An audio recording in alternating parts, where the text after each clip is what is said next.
Well, thank you for joining the Data Made Credible podcast. You're very welcome. I'm Justin Wells. Customers, investors, lenders, they're expecting beyond financial performance data. So that's things like sustainability reports. It's things like procurement or supply chain data. It's operational metrics. Data is, to be frank, patchy. It's inconsistent, and it is, typically quite difficult to verify. And that's bringing about two quite significant problems for two quite significant groups. Firstly, investors who are struggling to find the same information across their portfolios, and then the management teams themselves, because what they're finding is, amongst a plethora of additional demands, that they're not perhaps structurally set up to provide that data. So what we see in essence here is a data quality chasm or gap emerging. And that's where this podcast comes in. It's not about noise. It's not about the politics, perhaps, that are informing that noise. It's about really practical reality and opportunity of getting this right.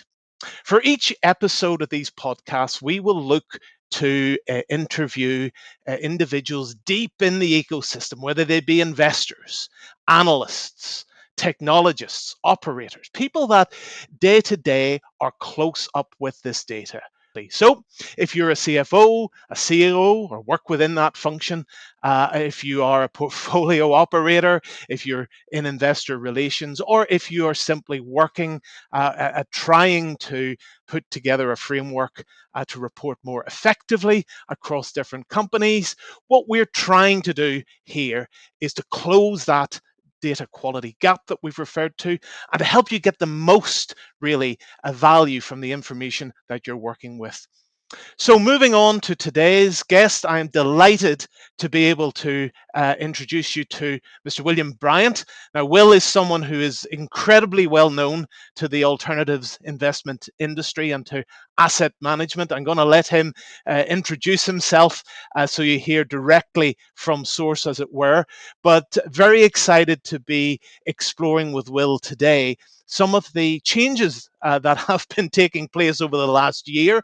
I'm also going to be asking Will to put his forecasting hat on and try to provide us with some of his insights as to where he feels things will be going into next year. So, really, Will, what we're trying, I think, to do is limit this to about 30 minutes. I've probably eaten into 15 now, but just setting the scene.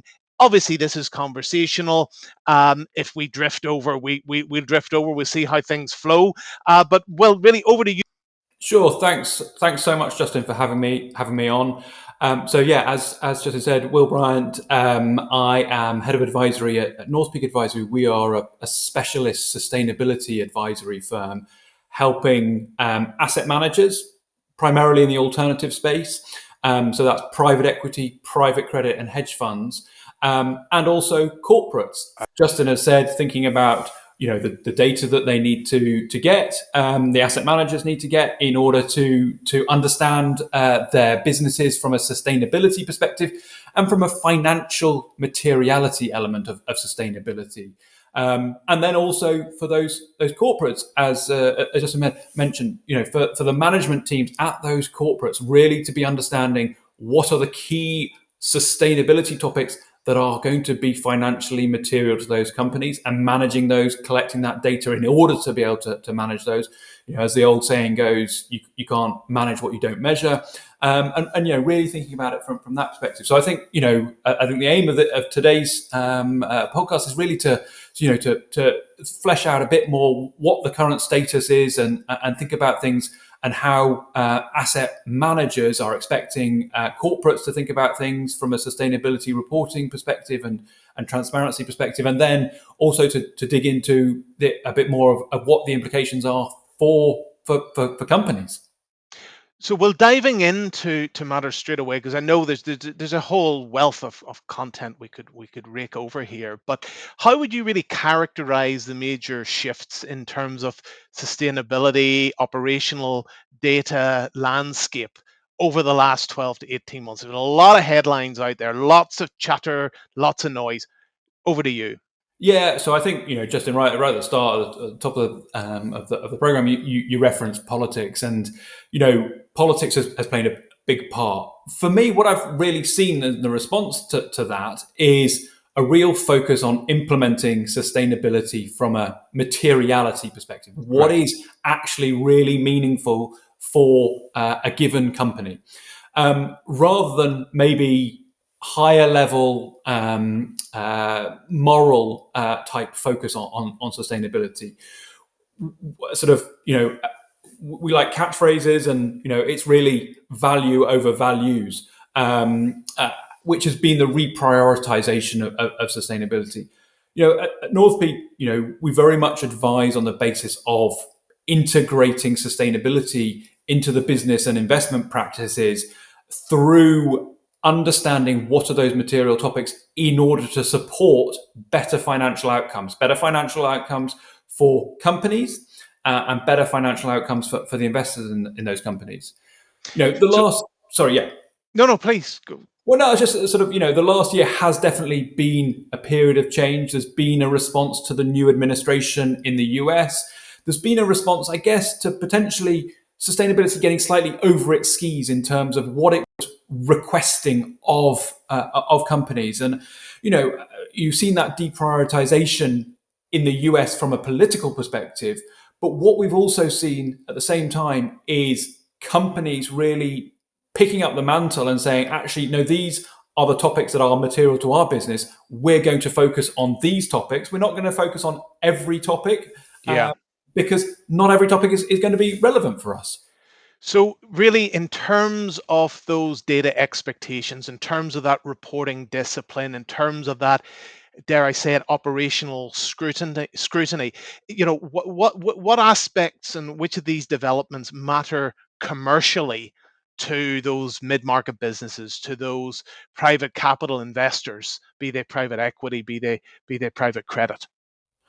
Well, so from a commercial perspective, it will vary from company to company, and that's why it's so important to have that materiality assessment. And that, you know, those materiality assessments can be done with the use of external tools, but Yeah. also from an inside-out perspective, understanding where, as a company, we are thinking about things. Um, there are frameworks. So SASB is a great framework. The Sustainability Accounting Standards Board, it's sort of been wrapped up into other organizations, but they have a great website where you can access effectively what are the sustainable topics for me. But then you've also got to think about what is idiosyncratic about my own organization, my own company, that is going to impact my commercialization. If I have a factory and an asset effectively next to a river, what are the likelihood that my business operations are going to be interrupted from flooding, from increased flooding severity, increased flooding likelihood as a result of potential climate change, and really, thinking about that from that perspective. I'm a retailer. I stock a lot of my products from China. What are the issues around supply chain issues? One can get into various topics, but very simply, when the Evergreen boat got stuck in the Suez Canal, that had a Yeah. big impact. That had a big impact. It knocked on for a long time, caused a lot of inflation in the European market, and so it's really thinking about what are the elements within my business that I can assess, I can manage, and I can potentially control and mitigate risks and/or create value by managing those in a better way. Well, just coming back to some of the earlier discussions that we had around noise, politics, because look, we're human beings, there's behavioral psychology here at work. We are, whether we like it or not, we are driven by those headlines, and they do inform decisions, and maybe not always the right kind of decisions. Let's be frank. Obviously, that creates opportunities as well as it creates difficulties. But look, we've seen a lot of changes from the whole omnibus let's call it episode, discussions around SFDR 2.0 more recently, and some would argue, evidence of clear rollbacks in terms of the EU sustainability project. Now, from a practitioner's perspective, how should those mid-market businesses interpret these shifts? In your given your experience, given your vantage point, as we really want to get from you in terms of this podcast. Have you got some words of comfort? Have you got some words of sage advice that you can share around that particular topic? Yeah, I think it's very interesting the direction that the EU is going, and maybe it's just worthwhile having a quick recap of Yeah, those sort of two regulations. As part of the EU's action plan on financing sustainable growth, there have been a number of regulations that have come out. Two of them are the ones that sort of Justin referenced. The first of those that came into force a few years ago is SFDR, or the Sustainable Finance Disclosure Regulation, that really requires anybody selling financial products within the EU to provide disclosures around how they consider sustainability. Alongside SFDR was what is called CSRD, the Corporate Sustainability Reporting Directive. This was focused on corporates and really thinking about what they were doing from a sustainability perspective. It replaced another sort of regulation. However, as we sit here in 2025, both those regulations are undergoing proposals for changes.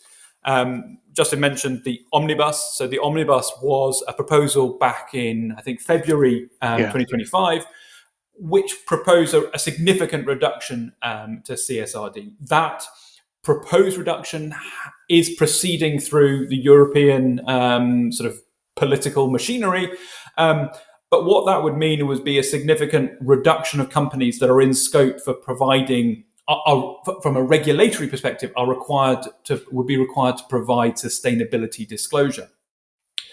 Similarly, the EU has proposed changes to the SFDR regulation, the asset management sort of focused regulation, that to a certain extent actually demands more from a sustainability disclosure perspective, makes it more prescriptive. So I think what we see is, on the one hand, the rollback on the corporate side. I think there's a large element that it's responding to political moves. So when CSRD and there was a real focus to respond to the Draghi report from September 24, where effectively they were saying there was too much bureaucracy, too much burden. not Holding competitive back. enough with the US, etc. Right? Yeah, and then there's also how does the EU respond to Trump? And one way was to roll back the requirements from that perspective. You know, the rollback of CSRD is easing the requirements on companies from a regulatory perspective for reporting this element. Well, However, from an operational and mm, commercial perspective, companies need to be focused on those topics that are material, that are relevant to their business. Whether you report on those externally or not is a different question. But you're going to need to report on those because the investment community really cares about this stuff. The investment community wants to make sure that where they're putting their capital, all meaningful risks or financially material risks are mitigated, all opportunities are taken advantage of, and there are processes in place for that. And that requires disclosure. So whether that disclosure requirement was coming from a regulatory perspective or from other stakeholders, as you've also mentioned earlier, procurement is a yeah. key disclosure route. That disclosure is increasingly necessary. And do you see, it's just we've talked about the corporates probably more in response to that last question. If we turn now to the investors, the private credit, the private equity investors, do you see them adjusting their expectations, their internal processes in light of some of these evolving standards? Yeah, very much so. And I think there was frustration among that community that actually SFDR came before CSRD and the Right. rollout. There's been disappointment that CSRD likely will now not impact or not require the reporting from a number of those mid-market companies, which are the bread and butter of both of the economy, but also of the investment universe for private equity and private credit managers. And I think so. How are those managers adapting? They are increasingly asking their own questions of management Right. to understand what effectively how companies are managing these material sustainability topics. So we work with a lot of private equity and private credit managers on implementing their sustainable investment processes, and a lot of that is helping them get the right information from their portfolio companies pre-investment and then during that investment period. It's not just at the point of investment that they want this information. They want this information on an ongoing basis to make sure that those risks and opportunities are being monitored and managed on an ongoing basis. And would you say that those sort of that's more of an emphasis around quality, consistency, verifiability, if such a word exists, forgive me if it doesn't, of business critical data. What are the other drivers that are leading to that trend strengthening, as you've indicated, do you think?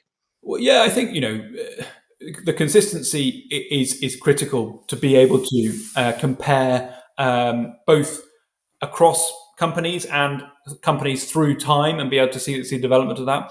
But I think that the drivers of that, asset managers sit in the middle. They sit in the middle between the asset owners, the pension funds, the insurance companies that effectively, serve the broad population, and then they sit between those guys and the underlying, real economy companies, and the asset managers themselves need to report up to their Yeah. investors. These asset owners, the pension funds, insurance fund companies, are typically universal owners. They want to understand what exposure they have Yeah. themselves Yeah. to sustainability topics that they see as financially material. The obvious one is climate change, and the impact that climate change may have from a financial perspective on their portfolios, on the economy as a whole. That's a legal requirement for them to report in the UK, for example.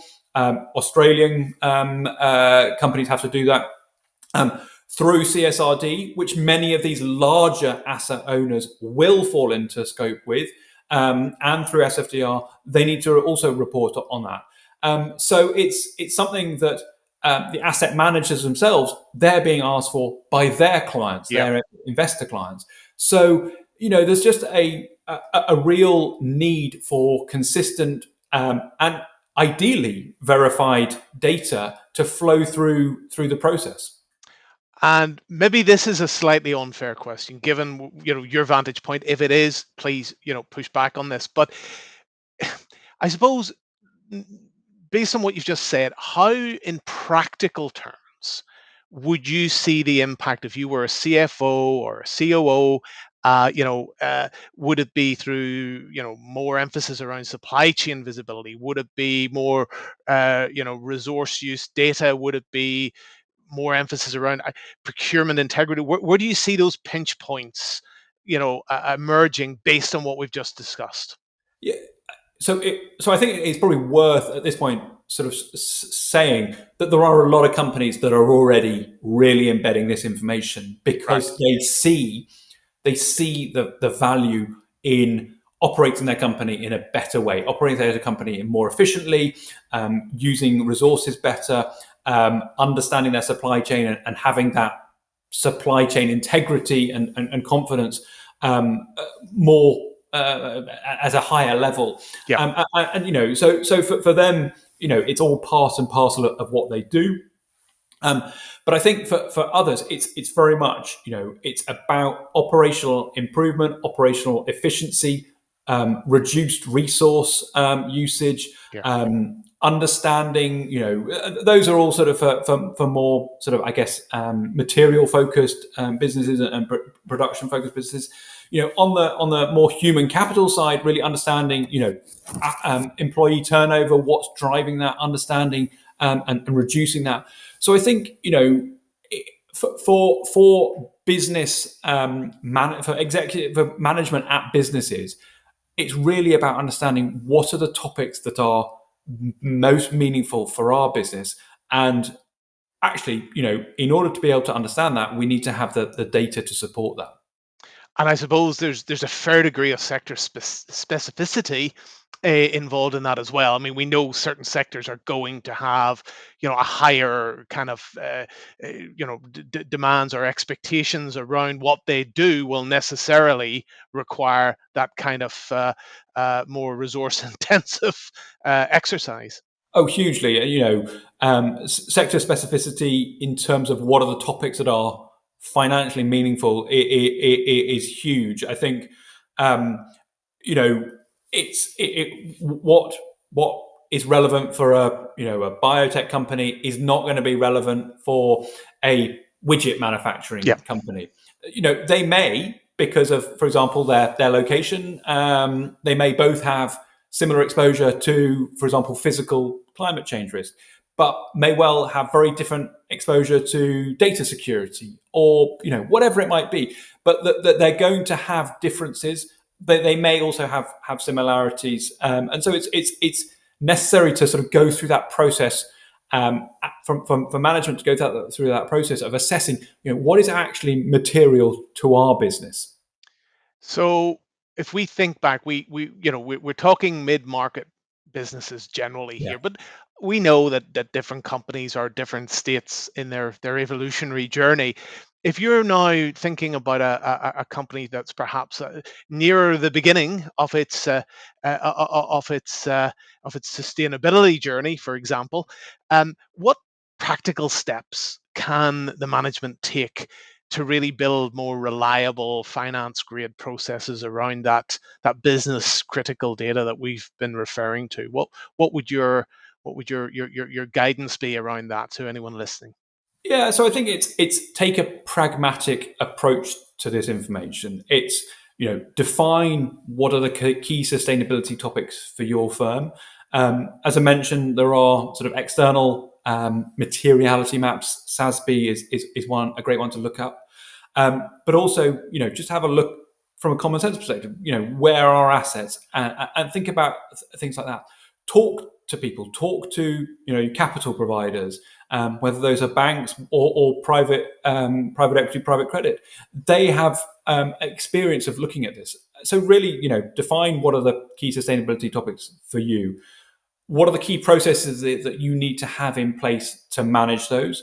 And what data do you need to get in order to make sure that you are managing it, to measure the management of those topics? And again, talk externally. What are the data points that people are using to do that? Talk to your peers about that. And then, so once you've sort of identified the topics, identified the data, then it's about getting a process in place to Yeah, consistently get that data and get that data in a format that is verifiable, is streamlined, and is repeatable. And I think those are the sort of key things. Is that you want to have confidence in this data, while this sort of data is non-traditional yep, financial data.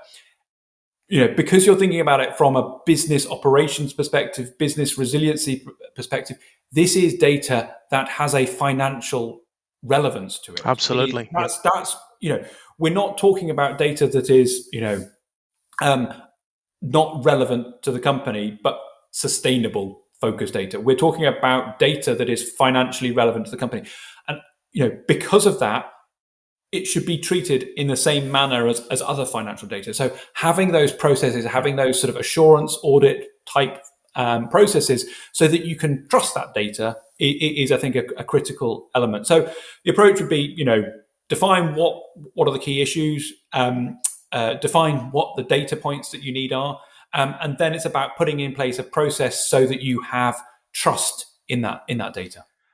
And leading on from that, because I think that's solid, practical, pragmatic advice. It doesn't, unfortunately, sort of take care of the elephant in the room, which is this. It seems like expanding body of sustainability frameworks that are either being added to, evolving, need further clarification.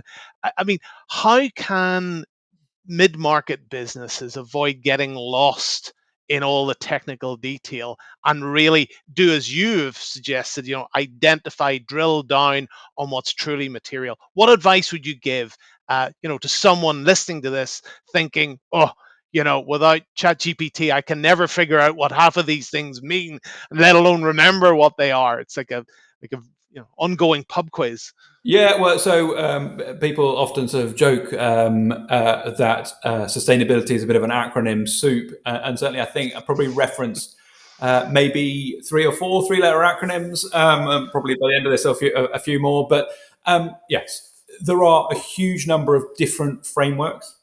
Um, there is a lot of work being done in the background to try and bring those together and harmonize those. Under what we call IFRS, so which is a sort of accounting reporting standard. So there's a lot of work being done in the background. I think what is a good place to start is alongside CSRD or as part of CSRD, the European Union put out basically a voluntary reporting framework. Again, sorry, another acronym called VSME, which was really targeted at small and micro Yeah. enterprises for them to report their sustainability things. It has a sort of a base and comprehensive module, and I think that's a really good starting point. But again, as you're having those conversations with stakeholders, so investors on the one hand, customers, procurement on the other hand, what is the data that they really Yeah. need? That's the best place to go. So particularly as sort of the regulatory requirement maybe has rolled back a bit, it's not regulation is one sort of source of driver of sustainability disclosure, but it's not the only one. Investors and customers are equally important. Without either of those, businesses won't be in existence. So it's really about thinking about from their perspective, what is the data that they need? VSME is a great framework and gives a really good baseline, but have conversations with capital providers, with customers. What information do you need to make your lives easier? Keep these channels of communication open. Better to over communicate than under communicate, as we Yeah. often remind ourselves. Well, I did say at the outset I'm going to force you at some point to put on your forecasting hat, and now would seem to be the appropriate time to do so. I mean, again, I don't want to be unfair.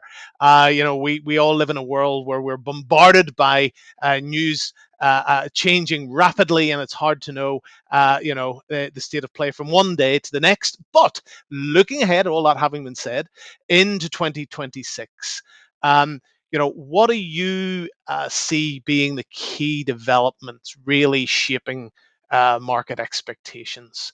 And I mean, I don't think there's any point looking beyond the next 12 months, frankly, because who can trust those types of forecasts? But what is your gut telling you? What, based on your experience, what do you see being those kind of key determinants? Yeah, so I think sustainability as a topic is not going away. It is just being integrated within business practice, within investment practice, Right. within procurement practice. It is now just part of those processes. So it's about like it's not worth fighting it. It's Yep. worth adopting it and using it as a competitive advantage. Being on the front foot from the perspective of integrating this into your business decisions, integrating it into your sort of operational management, being on the front foot with respect to disclosure, being able to provide to that investor the information that they need, being able to provide to the customer the information that they want to see, understanding supply chain, understanding what your emissions are, understanding if you've got a plan to pivot away or pivot towards renewable energy and therefore reduce your energy costs and reduce your costs from that perspective. This isn't going away. Investors are focused on it. Asset owners, particularly universal asset owners, are very focused on it. They want to manage risks that they've got. They want to make sure they also take advantage of investment opportunities that are out there. So I think, really it's about understanding what is most material to your company, what is most material to the stakeholders in your company, customers are sort of downstream and investors sort of upstream, and really responding to those demands, and then thinking about, okay, this is stuff that actually can really benefit how we run the organization, and taking that commercial value and really running with that. I'm thinking of commercial. What is there that I've not asked you that I should have asked you in the course of this conversation? So I think the big failure of sustainability up to maybe sort of like this year has been this sort of myopic focus on really doing good, rather than just focusing on the nuts and bolts of managing companies and managing investment. And what I think potentially, this pushback that we've seen, and it has been a political-led pushback against sustainability, against sort of woke capitalism. But I think what it's done is it's made everyone reconsider and go, okay, is this data stuff that I need? Actually, yes, it is stuff that I need, because this is telling me important information about companies I'm investing in, about my own business's operations. And so this is stuff that I want to have on an ongoing basis. This is stuff that is meaningful for me. And so, I think maybe sustainability has slightly the wrong messaging, but I think it's really come back to what its core is. And I've been sort of in this space for 10, 15 years, and people have sort of said, where's it going to go? And, frankly, I said, I hope it just goes away, because it just becomes part of business as normal, and everyday business. And it doesn't get held up to this separate sort of expectations, I guess. Well, I think that's a great way to wrap up this conversation, because it chimes magnificently with the message behind this particular podcast. Will, I want to thank you again for your time. I want to thank you for your insights. I'm sure that the audience will have found that as insightful and as thought-provoking as I have. I've certainly come away with a few additional ideas. And again, thank you very, very much for your time, for your passion, and for the way that you've answered the questions today. Thank you very much, Will. Thanks very much, Justin.